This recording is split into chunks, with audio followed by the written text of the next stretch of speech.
everyone, this is DavidViadel23 and welcome to the Dragon's Cave. Today we are going to be talking very quick, very short about chapter 1171 and 1172 of One Piece, okay? As you can see, the speed drawing, the speed paint for today is going to be Jarul. I was completely wrong. I admit that this is one of those theories that I said. I preached a lot here in the channel about Jarul being a bad guy, Jarul being a guy manipulated by Imu, manipulated by hatred, and it happens that this is not correct. So let's focus in 71 first. Basically, we have the title Ragnir, we have like a little bit of conclusion, we look a little bit into Shanks' thoughts, how the frustration that he has in his mind, grabbing his arm, the arm that later is going to be ripped by the monster in the shore of Luffy's town. As I said multiple times here in the channel, Oda is setting up the things from the beginning in a way that they make sense now, okay? So all the things that happen, all the big things like this, or Nami's past, Usopp's past, everything, now Oda is finding ways of introducing it more in the world building to make it more interesting, connected, and sensible for what's happening at the moment, okay? So we see as well Loki with how the hero's journey in this aspect of this character, of this leader, is so traumatic, so lonely, so difficult. This is something that you see in every story as well. Nicely depicted with the death of the father here, with the drawing, showing the drawing in this angle, how he is there laying. You see this in Harry Potter as well, how lonely he is at the beginning until he starts making friends. Loki now is gonna start making friends with Luffy, etc. We see this as well with, for example, other type of stories. Always the hero is struggling at the beginning. He needs to change from normal status quo when everything is working but there are issues into a situation with problems and then a better place to be, okay, and challenges. We see a view of the Gorosei, of Imu, of the reveal that Elbaf is of the D. We assumed this already. All of the allies, let's say, of Luffy are ending up being D, like Nefertari D Lily, Nefertari D Bibi, so the Cobra family basically.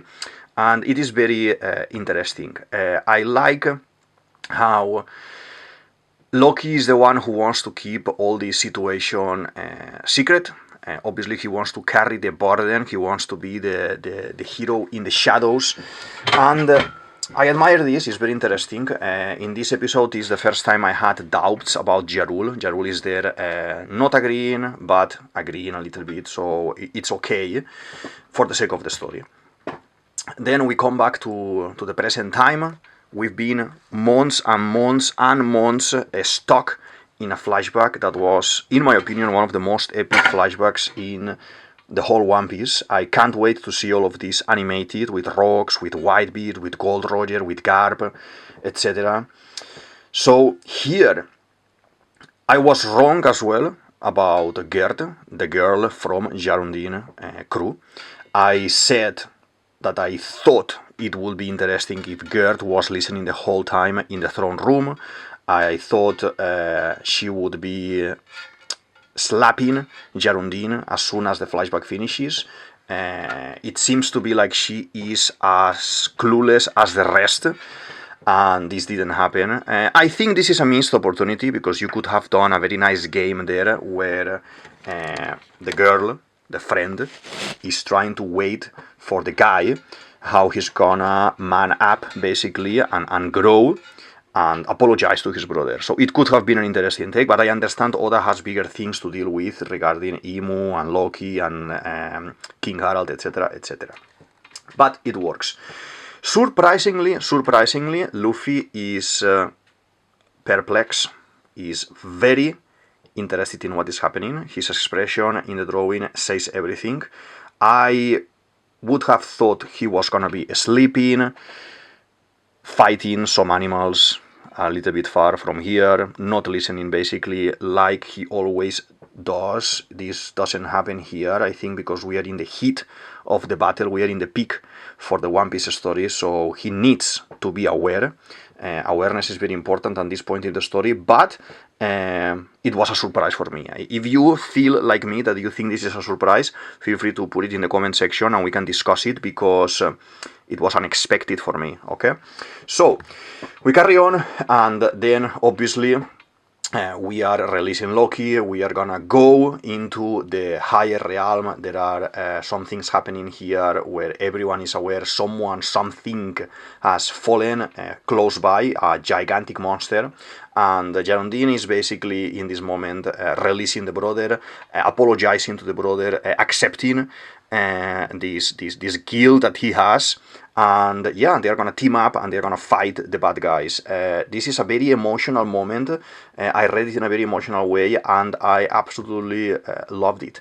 We see then this phantom, this ghost, this skull, basically, that is a nightmare created by the kids, but with the power from one of the saints, one of the enemies in the upper area, in the Sun Realm, okay, that this is killing them. So Loki is very excited, Luffy is very excited after seeing all of this. This is very interesting. This guy is bigger than Ors, so this is ginormous. Imagine that. I would say this is probably bigger than anything that we have seen before in the series, like Marineford. You know, this is crazy. So Loki gets very excited, and the title of the episode is Ragnir. Ragnir is the name of the hammer. So basically, he swings the hammer at the enemy using a power, or technique called Niflheim, and automatically freezes the whole monster. Niflheim, for all of those who don't know about Norse mythology, the creation of the world in Norse mythology is Niflheim. The coals, the freezing coals of Niflheim and the burning fires of Muspelheim collided. They fell together into the gap called Nigung Gap, and in this gap basically they start to mix, and from the drops of this water falling, the giant Ymir is gonna be created. The giant Ymir is basically the creator of things, is the god of gods, basically. And from Ymir, slowly, you're gonna see giants coming out from his body, the gods in Norse mythology coming out from his body and starting to fight and everything. So this is the beginning of everything in Norse mythology. Very clever from Oda's side. I think I have a video about Ragnir that I'm gonna put here on the right hand top, so you can click on it and see some explanations about the hammer and some lore in Norse mythology. But this Ragnir hammer, we should be able to see more techniques. We have seen right now ice. We have seen in the previous episodes thunder, like we thought this was going to be thunder, like Enel. And we still need to see at least fire for Muspelheim, because as I said, Niflheim and Muspelheim come together to do the gap, Gigunga Gap. So, very interesting. I like the lore that Oda is dropping here. The hammer is going to be like a library, I would say, where a lot of things from Norse mythology, because you know that the hammer is from Thor, the one wielding it is Loki, that is the brother, half-brother, and then Loki is having this kind of wrapping around the eyes, like blind, like Odin was blind of one eye, because he gave that eye for knowledge, and now he has his crows, one on each shoulder to let's say, survey the areas, the realms, the kingdoms that he controls, and he can see and know everything. So Loki and the weapons and the general information about Loki is about the lore in Norse mythology in general. So this is gonna be full of surprises. I like it. No, I absolutely love it. I want to see your opinion about this, and please share it, as I said, in the show more section, and let's open conversation. And now, because we are doing Jarul and everything, we jump quick into 1172, and that's basically the Elbaf that I admire. We see Bon-chan. I don't think I've done a drawing about Bon-chan. This is my fault, and I will have to draw him soon. I love this guy, and I can't wait to see more of him. He is not dead. He survived, so he is now the queen of the Impel Down 5.5. We will talk about him in another video. Okay, so we are again present time. We're going up in this lift, in the elevator, to the realm of the sun that is upstairs. Okay, now we are downstairs in the roots of the tree in the ground floor. We're going up.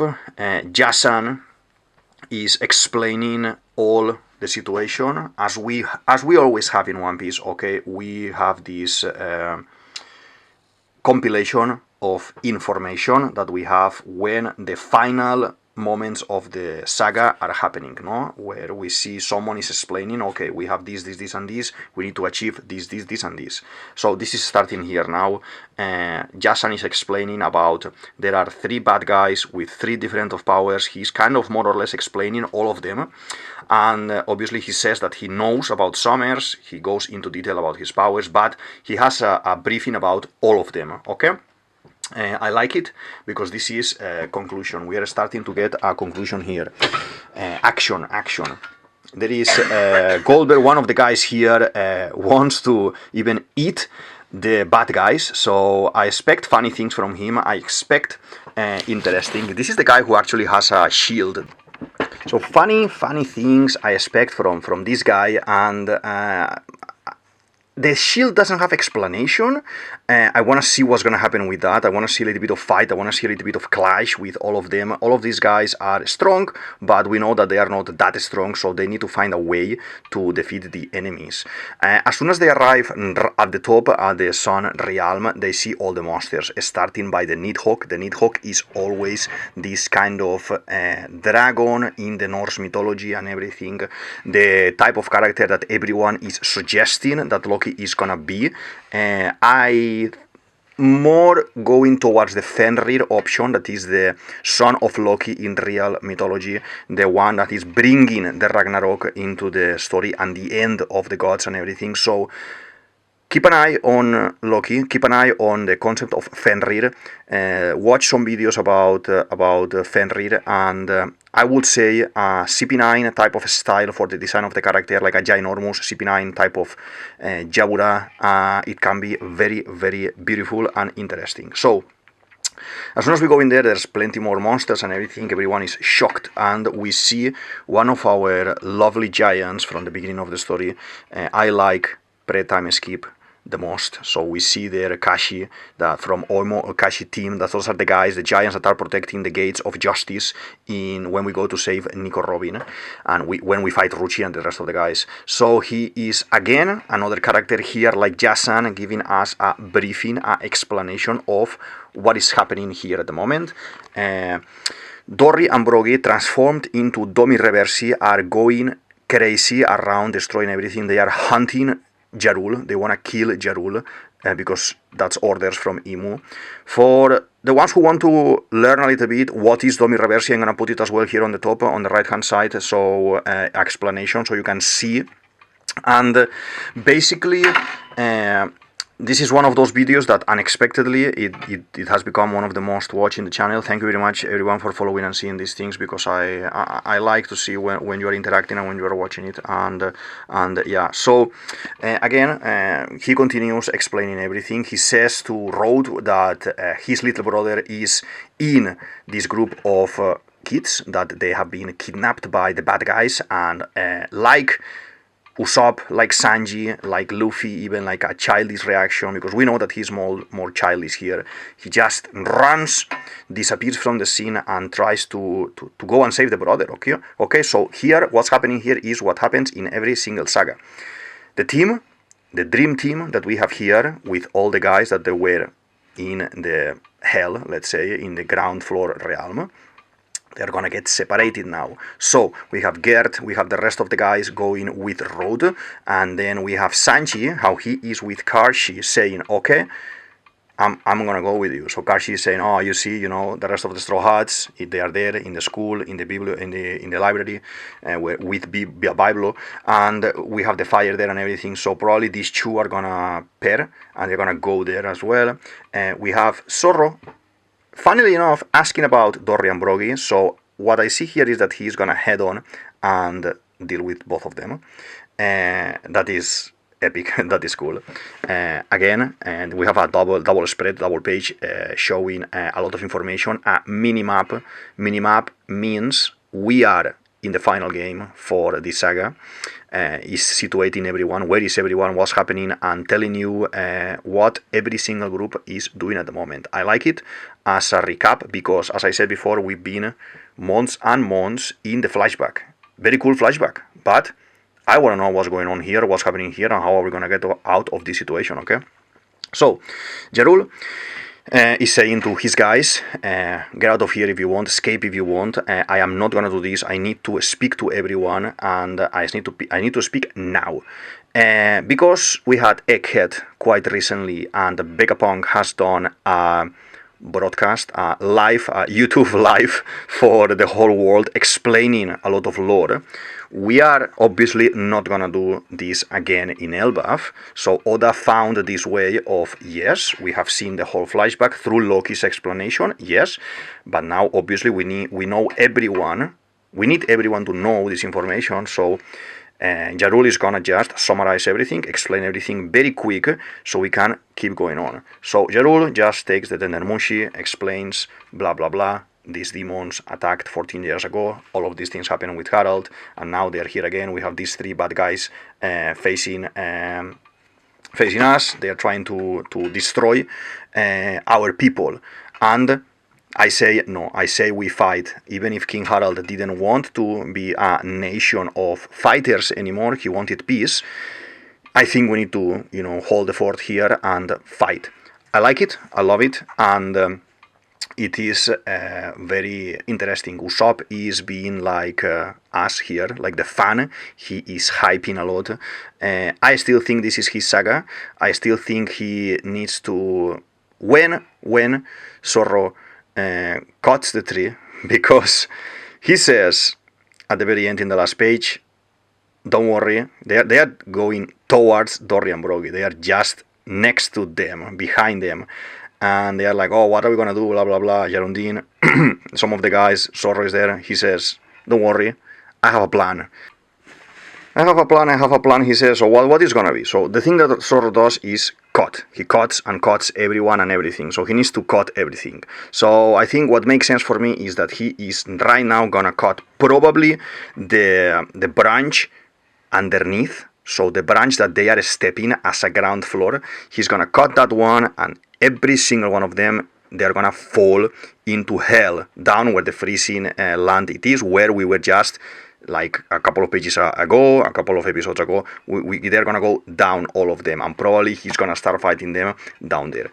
I am thinking as well that like Buggy the Clown, that he has the range, I think it's 20-meter range with his power, and he can move his parts only in this range. Maybe Domi Reversi can have as well range, and that's why we see Imu controlling in the flashback rocks, and Imu was there, and now is why we see here Imu as well being Gunko, and he's doing I think he's a she Imu, but he's doing the Domi Reversi. So maybe she needs to be close to be able to activate this, and if she is far, let's say that she goes to another island, it's too far and she can't lose the connection, let's say. I think, okay? So for a very long time I've been saying the mechanical ancient weapons theory that I'm going to put here as well on the top right hand side, and I've been saying that Zorro, like in Skypiea, that when he cuts half of the vine and Viper cuts or makes explode the other half of the vine, I think Zorro here needs to cut the full tree, the tree of Elbaf, this Yggdrasil from Norse mythology, the Adam tree. I think he is going to cut, if not all of it, most of it. And I think with the ancient weapons, with the mechanical ancient weapons, I would love Crocodile to be involved here with Pluton and destroy. They will be replicating Viper and destroying the other side or the other part of the tree, so the tree can fall. In that mechanical ancient weapons that I put there theory, you can see all the explanation. I have multiple videos about it, talking about who is going to be each weapon and who is going to control the other ones. I think this is starting now. I think Zorro's job is to cut, and it makes sense for me if he starts cutting branches of the tree. To save everyone. What did Luffy wanted to do in Gyojin Island when fighting Hody and everything? He wanted to destroy Noah by punching. That is what Luffy does, punch. So if Luffy punches and Zorro cuts, I think it's quite obvious what's going to happen here. That's going to be the plan. He could always cut the branch on top and make one of these massive branches fall on top of the enemies, on top of Dory and Brogy and the rest of the transformed people. But it could be more epic for me, in my opinion, if all of them there fall and Zorro is saying, I'll see you later. I'm going down. I'm gonna destroy them all. It could be quite epic as well. At the same time, I think Zorro had a lot of main character vibes in Wano and in fighting Rochi as well in Naked and everything. So I would like it as well that he's a little bit sitting on the side, and maybe if he falls now and by the falling, Dory and Brogy are knocked out and he's just there waiting for the things to finish upstairs. I would like it as well. I want to see Usopp. I want to see Nami. I want to see Jinbei. Jinbei, by the way, says in one of the previous pages that yes, all of them are there trapped by Saint Summer's powers. But Brook has disappeared. He had some sort of a revelation. The story with Gunko is still open. We don't know what's going on there, what's happening there. He is gonna do the Sanji move in the Gates of Justice when Sanji disappeared, and then he just pulled some levels and made these whirlpools appear in the water by opening the doors. I think Brook is gonna do some sort of technique that is gonna save the day. I didn't want this saga to be Brook saga because he had a lot of importance as well in Egghead, and with the Big Mom saga as well he had a lot of importance, so I need Usopp, but Oda always surprises us, so I'm kind of curious to see what's gonna happen here. So I think this is everything for today. Feel free to share and with your nakamas and comment if you want, and like and everything, and follow if you want as well, subscribe. But open conversation. I want to see your opinion. I want to see what you think. And yeah, this is everything for today. This is DavidViadel23, DavidViadel23. You can say it as you want. And this is the Mandrago's Cave. Thank you very much. See you in the next one. Bye.